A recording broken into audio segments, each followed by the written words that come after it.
What I'm really trying to say is that the wealthy don't work for money because their money is now working for them. They've leveraged their time. Their money is now making the money that they used to earn by trading time. So what's wrong with trading time for money?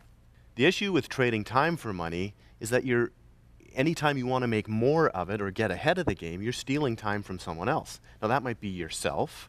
Maybe you're not taking the time that you need in order to keep yourself fit or do the other things that you want to do in life. Secondly, you're stealing time from perhaps your spouse or your family. And with this model, with this trading time for money, unfortunately, time is a finite commodity, and we run out of it. So what are some of the other pitfalls with this way of making money? Well, for starters, really it's a lack of security. A lot of people think they have a job, a good paying job, to be secure, but the truth is they're only there as long as that job is available. And the other thing, of course, is that someone else really is controlling your financial destiny. Someone else decides how much you make. It's just up to you, really, to decide how much time you put in, which, again, eventually you run out of. So here's the big question, Pat. What do you define as financial wealth or financial freedom?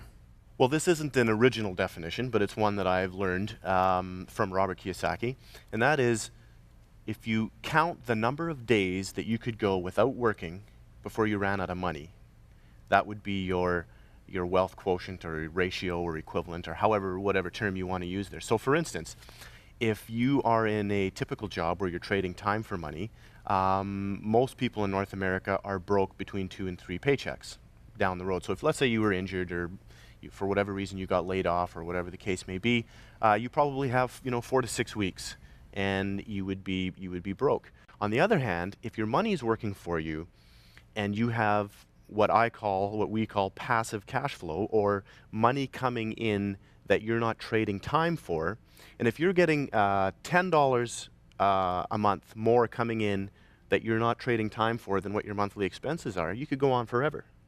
All right, so next week, I want to know, how do I create this financial wealth? How do we have that type of, I'm secure in where I'm at. It's not about me having time, and I don't have to work. My money isn't reliant on my time. So next week, what are we going to talk about? Well, next week, we're going to start talking about why, first of all, we're going to talk about why this is important, why it's important to increase what we call financial literacy. And then we're going to get into the foundations. We're going to start at the foundation. We're going to move up from there on how to achieve that. Can't wait. Don't miss next week. We'll be with you then. Thanks for watching.